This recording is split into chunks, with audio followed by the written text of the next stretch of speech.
Buenos días, soy Juan Carlos Segura, soy facultativo de la Unidad de Enfermedades Infecciosas y voy a ser el encargado en representación de la unidad de daros una pequeña charla hoy y vosotros podéis decir ¿de qué os voy a hablar? Pues a mí me vino la inspiración a raíz de una portada de un disco que para los que tenemos cierta edad es un disco que fue muy famoso en los años 70 que se llama Supertramp, donde lo llamaba así, ese disco. Fue un disco en el año 75 que lo titulaba Crisis que crisis. Entonces se veía a un señor relativamente tranquilo, relajado, disfrutando de su bebida, debajo de una sombrilla, rodeado de un ambiente hostil, gris, hosco, se puede decir que incluso apocalíptico, y que este señor pues estaba ahí, al parecer, sin darle demasiada importancia a lo que ocurría a su alrededor. Pues eso fue, motivo de pensar de que qué crisis tenemos nosotros ante las enfermedades infecciosas que puede ser útil dar un toque de atención y sobre todo dar un toque para hacer algo a algo que realmente se está produciendo de una manera muy frecuente y muy importante que puede afectar a la salud global en general y al tratamiento de determinadas enfermedades infecciosas. Como sabéis, la crisis supone un cambio profundo y de consecuencias importantes en un proceso o en una situación. Crisis hay muchas, crisis personales, económicas, institucionales, deportivas. Pero lo que vamos a hablar es un tipo de cambio que se está produciendo en el tema de las enfermedades infecciosas, en el tratamiento de las enfermedades infecciosas, y que según la OMS, en el año 2014, es la causante de 700.000 muertes en el mundo, muchas de ellas en países desarrollados, pero la mayor parte en países subdesarrollados, que puede suponer un gasto importante, un coste adicional por paciente entre 10.000 y 30.000 euros, y que para entidades que antes teníamos fármacos de primera línea, como puede ser la tuberculosis, vemos que estamos cada vez más limitados, y que si tenemos la suerte de ir incluso a hacer un viaje y estar en la frontera de Camboya y Vietnam, si nos pica un mosquito es posible que tengamos muchos problemas porque no tengamos armas terapéuticas para tratar la posible malaria que nos pueda transmitir. Pero eso no hace falta irse a Camboya ni a Vietnam. Esto es un resultado de un urocultivo, de un paciente de un hospital cercano a nosotros, donde con simplemente ver el antibiograma de este germen, que es el Acinetobacter baumannii, pues ya uno empieza a temblar. Esto se ha hecho eco, la prensa científica, hablan ya de panresistencias, de una era posantibiótica, de brotes nosocomiales de gérmenes multiresistentes, e incluso la prensa diaria y normal, recordáis que en enero de este año fue muy publicada un artículo o una noticia que hablaba de que una mujer moría en Estados Unidos por una bacteria resistente a todo. Es decir, algo que se parecía que podíamos controlar, estamos viendo, no ahora, ya se está viendo desde hace mucho tiempo, de que nos estamos quedando sin armas para tratar. Concretamente, esta fue una mujer que estuvo viviendo en India durante un par de años, tuvo una prótesis de cadera, se infectó esa prótesis, volvió a Estados Unidos. Ahí se descubrió que tenía un germen, que era una Klebsiella pneumoniae resistente a 24 fármacos, porque portaba una mutación de la India, que es la Nueva Delhi, de una beta-lactamasa que era resistente a los fármacos de última línea. ¿De qué vamos a hablar? Pues la crisis es esta. Muchas veces me habéis preguntado, ¿qué es la crisis que nos vas a hablar? Pues voy a hablar de la crisis de los antimicrobianos. No de todos los antimicrobianos, porque esto me daría para mucho tiempo, sino una crisis sobre todo de los antibióticos y las consecuencias que tenemos ante esa crisis, a la resistencia bacteriana a los antibióticos. Porque ¿qué estamos haciendo? Estamos creando, con un uso, como veremos, inadecuado de los antibióticos, a monstruos, a gérmenes, a superbacterias que están ahí, que cada vez van a hacer más difícil tratar enfermedades o infecciones inicialmente banales, que se van a convertir en infecciones potencialmente mortales. Esas bacterias, pues las teníamos definidas con el acrónimo ESCAPE, que era el Enterococcus faecium, resistente a la vancomicina, el Staphylococcus aureus, resistente a la meticilina, gram negativos como el coli y la Klebsiella, las pseudomonas, las enterobacterias y el Acinetobacter baumannii. Estaban ahí, las sabíamos, existen y son agresivas. Pero fijaos, la alarma que da la OMS, concretamente con fecha del 27 de febrero de 2017, publica una lista de bacterias para que se necesitan urgentemente antibióticos. No tenemos prácticamente arsenal para ellas. Y no son las que ya conocemos, de Acinetobacter, Pseudomonas y Enterobacter, que hay una prioridad crítica, sino que ya se habla del Helicobacter pylori, se habla del Campylobacter, se habla de la Salmonella, de la Neisseria y de la Shigella y de otros gérmenes que aparentemente tenían buen tratamiento con los antibióticos que disponíamos. Pues ese es el resultado, esa es nuestra crisis, esta es nuestra amenaza a la salud global, a la seguridad alimentaria y posiblemente también al desarrollo económico de muchos países, entre ellos los subdesarrollados. porque nos prometíamos épocas felices. Aquí tenemos a Fleming por ese hallazgo casual, esa serendipia que tuvo de descubrir cómo un hongo, el Penicillium notatum, eliminaba una serie de bacterias, en este caso el Staphylococcus aureus. Fue gracias a Chain, a Florey, la que la purificaron, la que la produjeron y la que le dieron un valor clínico a esta penicilina, y a partir de los años 40, sobre todo por la Segunda Guerra Mundial, donde disminuyeron las infecciones y la mortalidad de los soldados y hacían soldados más útiles, porque el tratamiento de la penicilina inicialmente también curaba enfermedades de declaración sexual, curaba la gonorrea, curaba la sífilis y hacía que los soldados fueran más útiles y no sé si más contentos para el frente, pues empezó a hablar del principio del fin de las enfermedades bacterianas. Esto se comprobó en un artículo de 1999 del JAMA. Veis aquí que las enfermedades infecciosas, eliminando este brote que fue la gripe española de los años 1918, pues a partir de la era antibiótica hay una disminución evidente de la mortalidad de las enfermedades infecciosas. ¿Pero qué está pasando? Pues que los gérmenes están vengándose de nosotros. Ese uso que damos a los antibióticos, los gérmenes se han hecho resistentes a estos antibióticos, estamos agotando la capacidad de nuestras defensas y se habla ya de una auténtica venganza de los gérmenes de esas bacterias, esa venganza de estas bacterias que producen un aumento de la mortalidad. Y eso está claro y está definido, como ya sabemos, esas son estadísticas del Centro Europeo de Control de Enfermedades, donde se ve, este es un gráfico de 2012 al 2015, cómo aumenta el porcentaje de aislados, en este caso de estafilococos resistente a la meticilina, a nivel europeo. Y concretamente en España, con fecha de 2015, tenemos una tasa de resistencia del 25%.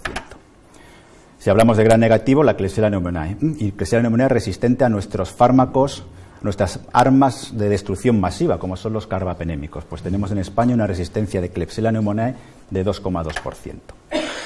Pero lo importante no es que tengamos resistencia a un solo fármaco, sino que las bacterias, que son inteligentes, que son órganos vivos, tienen lo que se llama un capitalismo de resistencia a los fármacos. Es decir, que una bacteria tiene tendencia, si es resistente a una determinada familia de fármacos, a ser más fácil y crear más fácil la resistencia a otros fármacos. Si veis aquí, la Klebsiella pneumoniae, entre el año 2009 y 2013, aún ha aumentado sus resistencias a multitud de fármacos, concretamente a las fluoroquinolonas, a cefalosporina tercera generación AC y aminoglucósidos hasta un 6%. Es decir, no solo hay una familia de fármacos, sino que las bacterias se hacen resistentes a múltiples familias de fármacos entre ellas. Por tanto, podemos hablar no ya de una era antibiótica, sino de una era post-antibiótica, de que posiblemente estemos al inicio de una era donde enfermedades infecciosas fáciles de tratar no tengan ningún tratamiento. Y avances de la medicina que se han conseguido con esas enfermedades infecciosas tratables, como pueden ser trasplantes, prótesis y todo lo que estamos acostumbrados a ver, de aquí a poco tiempo sea imposible realizarlas tal como la conocemos ahora. Esto, que es una amenaza a la salud global, ya no lo digo nosotros, no lo digo yo, ni lo dicen expertos en salud, sino lo dicen incluso economistas. Ese es un señor, que es Jean O'Neill, que en el año 2015 David Cameron, que era el primer ministro británico, le encarga un informe para ver el impacto que puede tener el aumento de las resistencias bacterianas. Y este hombre dice que como sigamos así y no pongamos cartas en el asunto, en el año 2050 las enfermedades infecciosas por gérmenes multiresistentes, pero en general las enfermedades infecciosas van a ser la primera causa de muerte, produciendo unos 10 millones en Europa, incluso mayor que las que puede producir el cáncer y los accidentes de tráfico juntos. Esto para un país desarrollado puede suponer, un país europeo, una pérdida del PIB entre 1 al 4 o 5%, y lo que dice este hombre es que estamos en una auténtica amenaza de salud global y que no tenemos excusas para poner en marcha a mecanismos que podamos intentar resolverlo. Ya lo decía Fleming, porque esto de la resistencia bacteriana no es algo nuevo, esto ya se conoce desde el inicio del uso de los antibióticos. Fleming decía que la persona inconsciente que juegue con el tratamiento de la penicilina es moralmente responsable de la muerte del hombre que sucumba a una infección por un organismo resistente a este. Entonces, los gérmenes que nos ayudaron cuando nos invadieron los alienígenas allá por, tal como lo definía H.G. Wells en La Guerra de los Mundos, son los mismos gérmenes que, si no ponemos remedio, van a acabar con nosotros.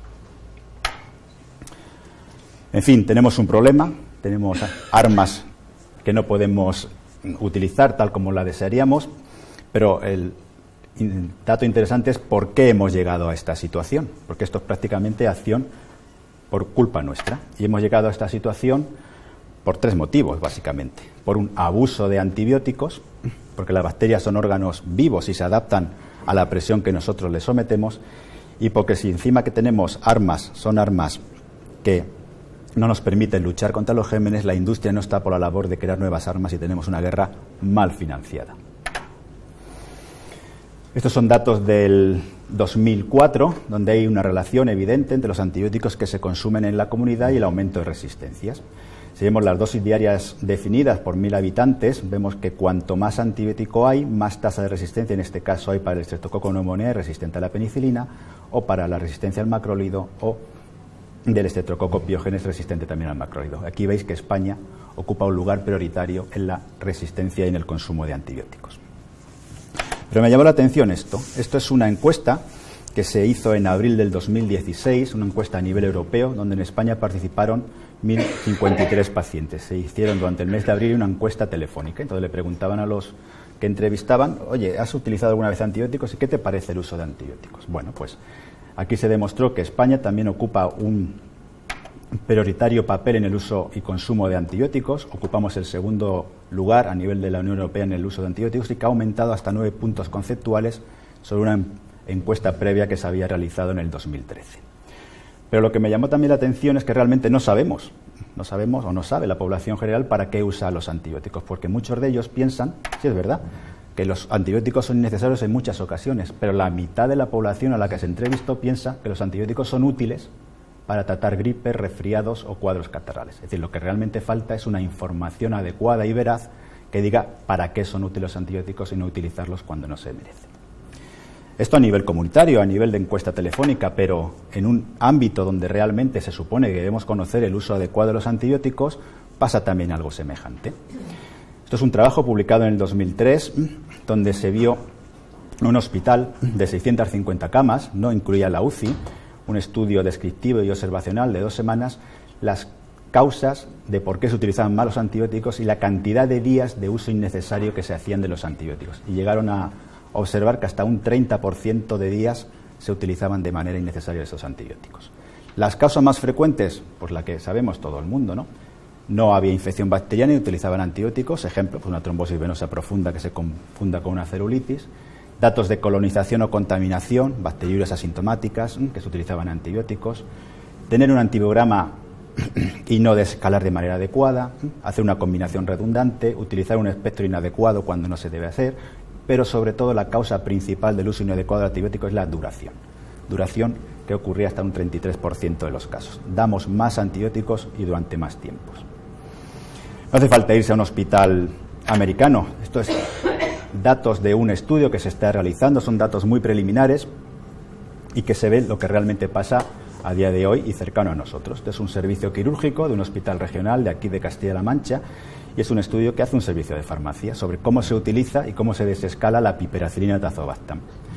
Es un estudio retrospectivo, observacional, sobre 51 pacientes durante un mes, concretamente septiembre de 2016, donde observan que la duración media del tratamiento son de 7,7 días, las muestras son básicamente son infecciones de origen biliar, se recogen en 34 pacientes, es decir, en un 66% de pacientes muestras quirúrgicas, quiere decir que en un tercio de pacientes no recogemos muestras, no se recogen muestras, con lo cual nos va a impedir hacer un tratamiento efectivo y un desescalamiento adecuado.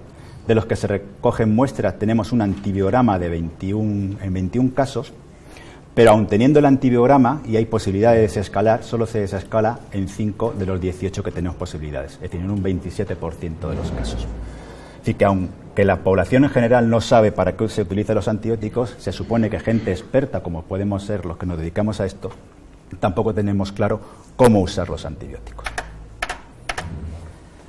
El problema no es solo del uso del antibiótico en la población, en las personas, sino también, y sobre todo más, es el uso que se hace de esos antibióticos en las empresas, concretamente en las empresas de veterinarias, las ganaderías, en las piscifactorías.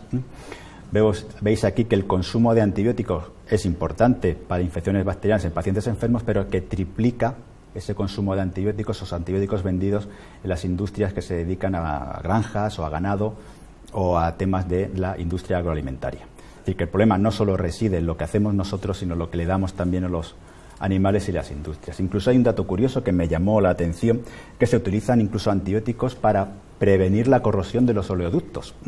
Cerca de los yacimientos petrolíferos hay bacterias que producen sulfato, que reducen sulfato, que pueden producir la oxidación y la corrosión de los oleoductos. ¿Sí?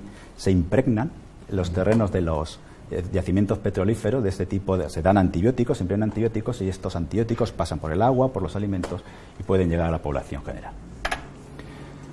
Lógicamente usamos mal, tanto a nivel comunitario como a nivel hospitalario y sobre todo a nivel de la industria agroalimentaria, los antibióticos, y los usamos mal contra alguien que se defiende de esos antibióticos, en este caso las bacterias. Como sabemos todos, la presión antibiótica crea resistentes, crea mutantes resistentes a las bacterias, que puede ser de manera espontánea o bien por la transferencia de genes de resistencia. Por medio de la transformación, utilizando material DNA del entorno, pueden pasar genes de resistencia de una bacteria a otra. Por medio de virus específicos de las bacterias, que se llaman bacteriófagos, pueden transmitir resistencias unos a otras, o bien por plásmidos, que son restos de ADN que no están en el cromosoma de la bacteria, que transfieren, y posiblemente sea el mecanismo principal, genes de resistencias de unas a otras. Como consecuencia de esto, pues los 4 mecanismos que todos sabemos en la resistencia bacterianas. Alteran la entrada del fármaco, impiden la entrada del fármaco, los famosos muros que están de moda ahora, el gran negativo, se altera el lipopolisacárido, se alteran las porinas para entrar el fármaco. Se puede destruir este fármaco modificándolo por medio de producción de enzimas, las famosas beta-lactamasas de espectro extendido, las carbapenemasas. Se puede alterar el fármaco por medio de modificando su diana, como pasa con las PBP y el Staphylococcus aureus meticilin resistente, alteración de las PBP, creando la PBP2A por medio de un nuevo gen de resistencia que es el MECA, o bien una vez que está dentro del antibiótico se puede expulsar el antibiótico. Y lo que hacemos en definitiva es crear bacterias, gérmenes, monstruos que no podemos atacarlos. Como consecuencia de esto, el uso de antibióticos crea una selección de resistencia en la flora comensal. Eso hace que se disemine la cepa resistente entre los contactos y un paciente con una patología de base pueda crear una infección oportunista. Una cosa que es importante de los antibióticos es que tienen efecto ecológico. ¿Esto qué quiere decir? Que si yo tomo un antibiótico, este antibiótico puede tener un efecto indeseable a otra persona que no lo ha tomado. Me puede tomar un antibiótico, puede crear resistencias y esa resistencia transmitirse a otra persona. Y no solo eso, sino que se puede transmitir a lo largo del tiempo. Es decir, ese impacto ecológico que tienen los antibióticos no lo tiene ningún otro fármaco disponible o que sepamos. Y si encima tenemos gérmenes que se han hecho resistentes por un uso inadecuado de antibióticos, las armas que podemos tener para luchar contra ellos pues se nos están acabando. Estamos luchando contra gérmenes con armas del siglo XX a gérmenes que son, bueno, pues ejércitos del siglo XXI o del XXII. Como sabéis, en el siglo XIX fue la eclosión de los antibióticos con la producción de 19 clases o tipos de antibióticos distintos, pero a partir ya de los años 80 se ve una disminución evidente y progresiva de los antibióticos, de los aprobados y de los realizados. Incluso en un artículo que en el 2004, entrevistando o analizando cuáles son las 7 compañías de biotecnología más importantes del mundo, se comprobó que el uso o la creación de agentes antibacterianos no era su prioridad. Su prioridad estaba en creación de agentes inflamatorios, inmunomoduladores, del cáncer o del endocrino. ¿Por qué? Porque no son rentables. No son rentables hacer antibióticos que producen o que son necesarios altos costes para producirlo y a la hora de la rentabilidad pues no son tan rentables como sería necesario. El problema no es que tengamos pocos antibióticos antiguos y caducos, sino los que tenemos nuevos pues realmente no aportan gran cosa a los ya conocidos. No hay ninguna nueva clase de antibióticos, sino que hay variaciones de los que ya sabemos. Por ejemplo, para los gram positivos, la dalbavancina y la oritavancina, lo único que ayuda con respecto a la vancomicina y otros glucopéptidos es la posología, son de dispensación o de prescripción semanal. El tidezolid, que es un análogo semejante al inezolid, lo que aporta son la disminución de efectos secundarios porque las dosis son menores. Y para los gram negativos, el ceftorozano o el tazobactam, se unen otras beta-lactamasas que pueden ser un poquito más específicos para gérmenes con beta-lactamasa de espectro específico, pero que en definitiva son pequeñas variaciones de lo que ya tenemos. Es decir, tenemos antibióticos caducos, antibióticos viejos, hay pocos antibióticos y los que salen de ahora pues no aportan grandes evidencias o grandes novedades con respecto a lo que ya tenemos. Bueno, pues ante esto, ¿qué podemos hacer? Bueno, pues vale, tenemos cierta cara de incredulidad y creérnoslo o no creérnoslo. Podemos asombrarnos, oye, ¿qué pasa aquí? ¿Esto qué es?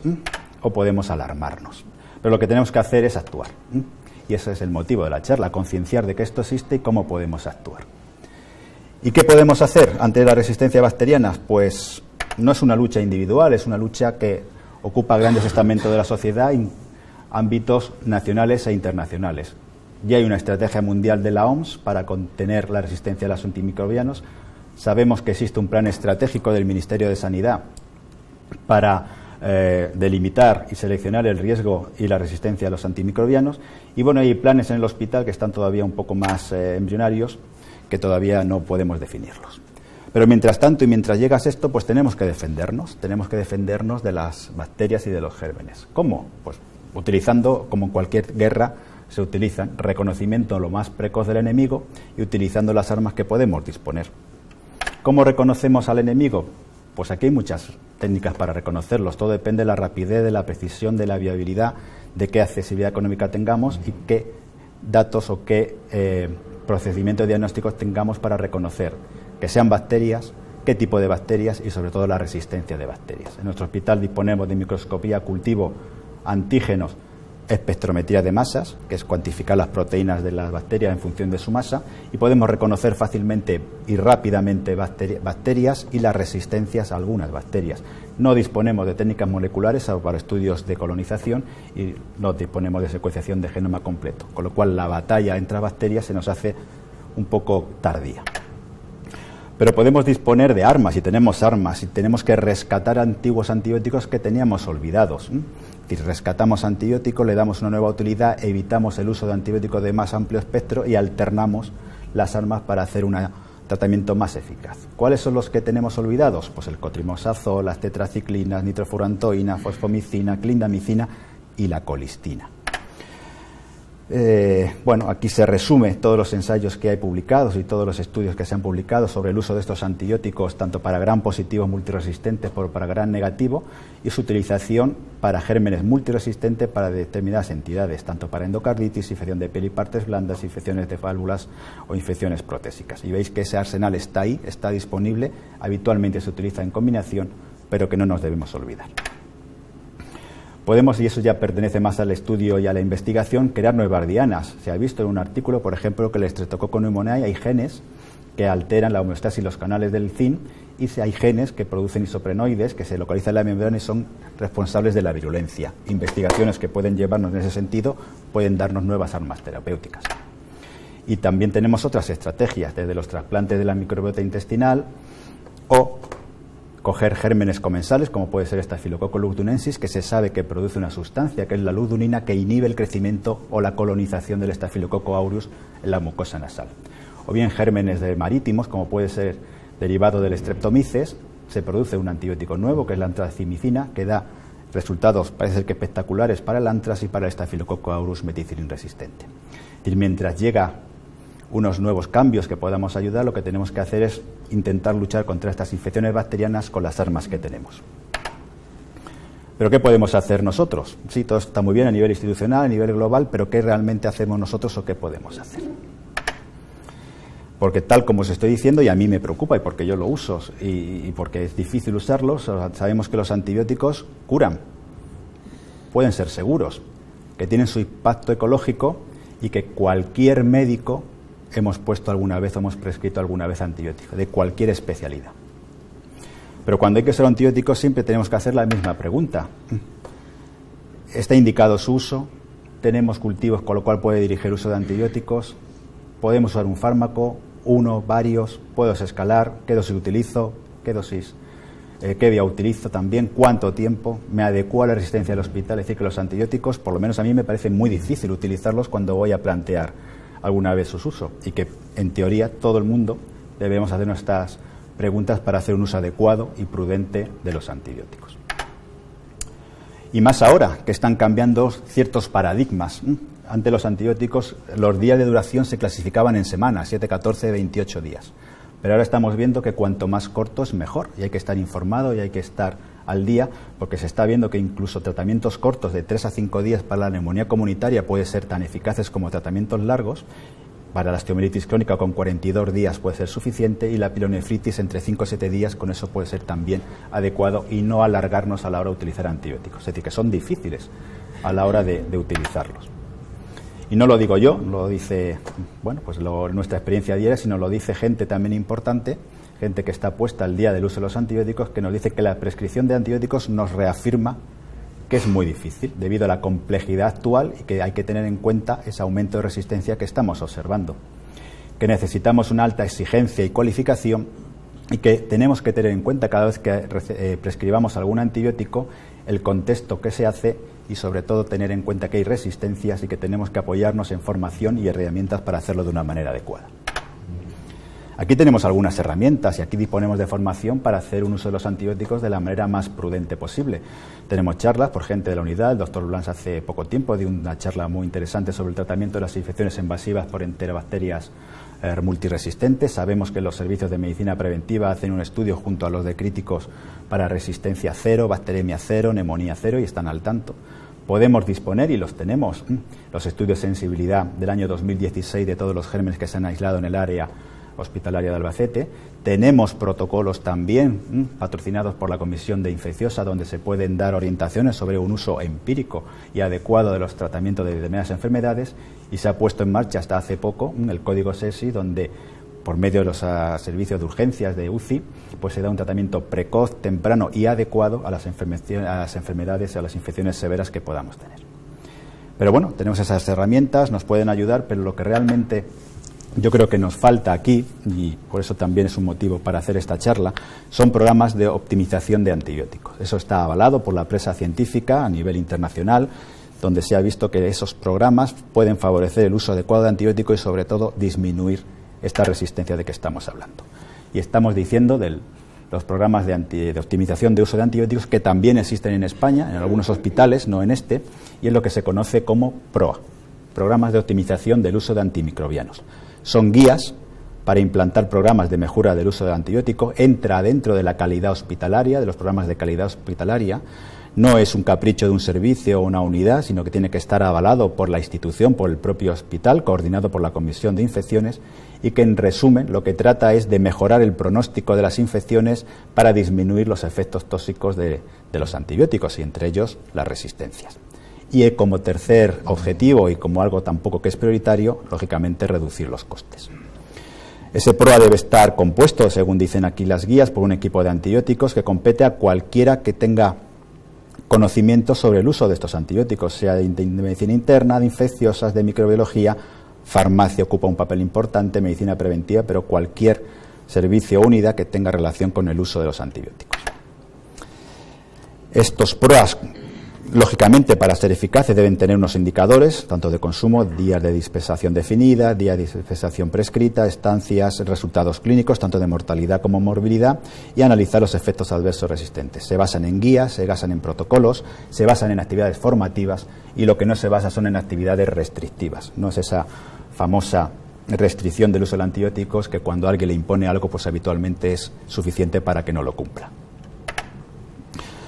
Bien, ejemplos de que los PROAs funcionan. Hay muchos ejemplos en Andalucía, pero este es un ejemplo en un hospital del País Vasco, donde hablan de su experiencia en hospital secundario, de ese programa de optimización del uso de antibióticos. Es un hospital de 128 camas, analizan 6 meses, desde noviembre del 2013 al abril del 2014, y ven que hay un 65,8% de tratamientos que se suspendieron entre el 7º y 10º día debido a la insistencia y a la actuación de los PROAs.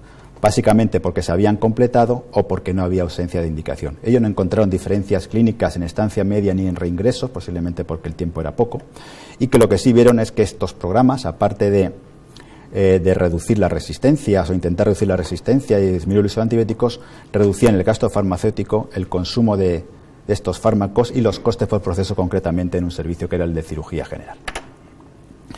Por tanto, y después de lo que he visto, esas crisis que tenemos, esa crisis de antimicrobianos producido por el uso inadecuado de antibióticos, estamos llegando a una situación donde la era antibiótica y feliz que teníamos, estamos abandonándola para llegar a una era posantibiótica, donde infecciones tan livianas o tan antes fáciles de tratar posiblemente sean muy difíciles de controlar si seguimos así. Lógicamente necesitamos medidas globales, nacionales y locales con ciertas estrategias de lucha, que la causa principal es el mal uso de los antibióticos, no hace falta volver a repetir esto y por qué, que es difícil usarlo y que mejorar el uso de los antibióticos debe ser una prioridad tanto personal como institucional. Y que aparte de las trincheras que tenemos aquí, los cursos de formación y lo que se hace habitualmente por parte del hospital, yo creo que es necesario en este hospital implantar un centro con un programa para la mejora del uso de los antibióticos. Y esa es nuestra crisis. no tengo nada tampoco más que decir, pero simplemente alertaros y hablaros de que vivimos en un peligro real que puede ser tan grave como el cambio climático y que como el cambio climático también depende de nosotros solucionarlo. Y simplemente eso.